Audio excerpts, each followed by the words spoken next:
Šta je URL? Mnogi ljudi mešaju domenu sa URL linkom.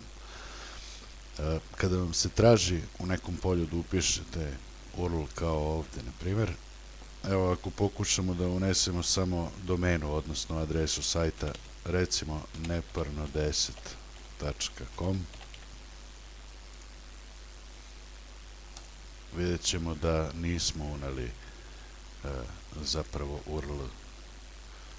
Neko stavi www ispred pa misli da je to, međutim i to nije URL. Puna adresa je http:// pa onda ide domena neparno10.com, submit query i uspeli smo. Znači, URL je domena sajta s tim da ispred nje ide http://.